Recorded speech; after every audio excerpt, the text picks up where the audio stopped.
प्रतीक दिल्ली में joint family के साथ रहता था, लेकिन जॉब की वजह से अपनी माँ के साथ दूसरे शहर में शिफ्ट हो जाता है, जहां उसकी प्रीति के साथ लव मैरिज हो जाती है, जिस पर बहू को नापसंद करते हुए उसकी माँ पूरा समय प्रीति को परेशान करने के तरीके निकालती रहती है। प्रीति, कहाँ हो? सुबह का नाश्ता दोपहर में खिलाओगी क्या?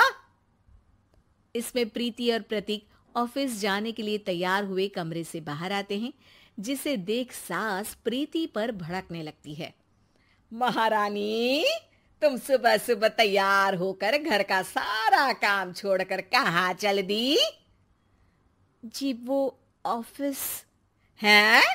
तुम ऑफिस जाओगी तो घर में जो सफाई, नाश्ता, खाने का काम है वो क्या मैं करूंगी? माँ, मैंने उससे वादा किया था कि वो जॉब कंटिन्यू कर सकती है।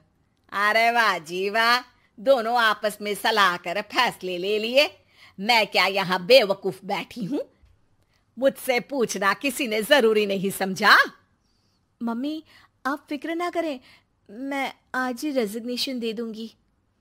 प्रीति ऑफिस के लिए चली जाती है और अगले दिन से जॉब छोड़ घर के कामों में लग जाती है, लेकिन साथ ही उदास भी रहने लगती है, जिसे देख प्रतीक को अच्छा नहीं लगता। मुझे पता है तुम्हें अपनी जॉब कितनी पसंद थी। आई एम सॉरी प्रीति। अरे कुछ नहीं होता, बस मम्मी खुश रहनी चाहिए। अब प्रीति अपनी सास को खुश करने और उनका दिल जीतने की जी तोड़ कोशिश करती रहती है, पर सास कभी उससे सीधे मुंह बात तक नहीं करती। इसी तरह दिन बीतने लगते हैं। एक शाम प्रतीक ऑफिस से परेशान घर वापस आता है। माँ, चाची का फोन आया था, दादी की तबीयत बहुत खराब है, हमें दिल्ली जाना होगा। पति की बात सुन प्रीति तो पैकिंग शुरू भी कर देती है, पर माँ वहीं बूत बनी खड़ी रह जाती है। लगता है मम्मी अपनी सास से बहुत प्यार करती हैं, तभी उनके बीमार होने की खबर सुन शॉक में आ गई। ये प्यार नहीं, परेशानी है। तुम तो ऐसे सोचो कि अब से जब तक दिल्ली में हो तुम्हारे अच्छे दिन शुरू। अच्छा, ऐसा क्या है दिल्ली में? वो तुम्हें कुछ ही घंटों में पता चल जाएगा। सास के रिएक्शन और पति की बात से कंफ्यूज्ड प्रीति दोबारा पैकिंग में लग जाती है, जिसके बाद कुछ घंटों का सफर तय कर तीनों दिल्ली पहुंच जाते हैं, जहां घर के अंदर पहुंचते ही लोगों की भीड़ देख प्रीति परेशान हो जाती है। हे भगवान, इतनी भीड़! प्रतीक, कहीं तुम्हारी दादी को कुछ हो तो नहीं गया ना? पागल, ये भीड़ नहीं, मेरा परिवार है। क्या? इसे तुम परिवार कहते हो? अरे इसे तो जिला घोषित कर देना चाहिए। तुम्हारा परिवार का तो अपना पर्सनल बिग बॉस बन सकता है। हैरान परेशान प्रीति परिवार वाले सदमे से बाहर निकली भी नहीं होती कि सिर पर पल्ला रखे शांत तरीके से सबके साथ बात करते हुए अपनी सास को देख उसे दूसरा सदमा लग जाता है। हाय राम, ये मम्मी का ऐसा भी कोई रूप है? ये तो मुझे पता ही नहीं था। ये तुम्हारी सास का ससुराल है। तभी प्रतीक की बहन बोल पड़ती है। यहाँ आपको ऐसी ऐसी चीजें देखने मिलेंगी जो सपने में भी सोची नहीं होंगी।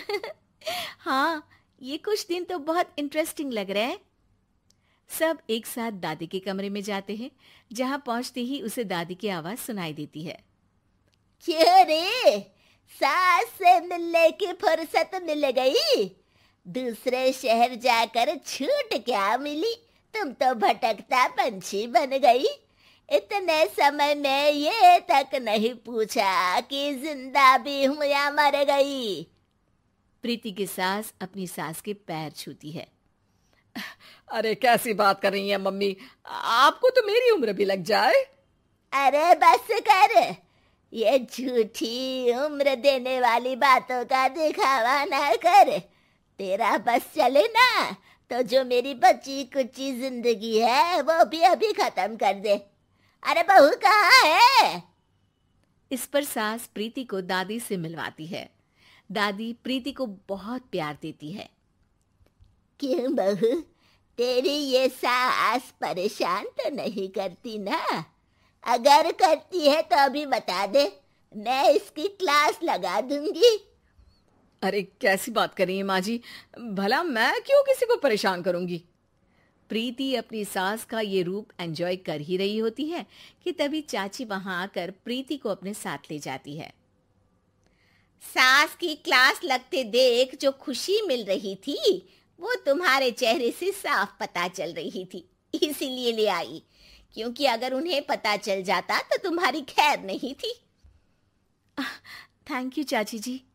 चाची और प्रीति घर में झूले पर बैठी बात कर ही रही होती है कि उसकी सास भी वहां आ जाती है। मतलब यहाँ सारा काम मैं करूं और तुम बैठी हंसी ठिठोली करो? अरे चलो जाओ खाना बनाओ। सास प्रीति को डांटकर काम करने भेज देती है, जिसे दादी देख लेती है और एक बार फिर सासू माँ की क्लास लग जाती है, जिसे पूरा परिवार मजे से खड़ा होकर देखने लगता है। क्यों रे, मैंने तुझे काम बोला और तू उस बच्ची को परेशान कर रही है? सास की कोई इज्जत रह गई है इस घर में या नहीं? यहाँ खुद की सास होते हुए भी ज्यादा बड़ी बन रही है। अब नहीं मम्मी जी, मैं तो बस थोड़ी मदद के लिए बोल रही थी। सास रसोई में जाकर काम करने लगती है और दादी प्रीति को लेकर वहां से चली जाती हैं। इसी तरह एक हफ्ता बीत जाता है, जिसमें दादी अपनी बहू को डर, इज्जत और प्यार का फर्क समझाती रहती है और प्रीति उसका मजा लेती है। वापस जाते हुए दादी प्रीति और उसकी सास दोनों को अपने पास बुलाती है। मेरी बहू जिद्दी और अड़ियल है, इसलिए उससे हमेशा सही काम करवाने के लिए मुझे सख्ती करनी पड़ती है। लेकिन तुम्हारी बहू अच्छी है, तेरी खुशी के लिए वो अपनी जॉब और सपने भी छोड़कर घर में बैठी है। अपनी बहू के साथ प्यार से रहो। और प्रीति, अगर अभी भी तुम्हारी सास परेशान करे ना, तो फिर तुम्हें पता चल ही गया है कि शिकायत कहाँ करनी है।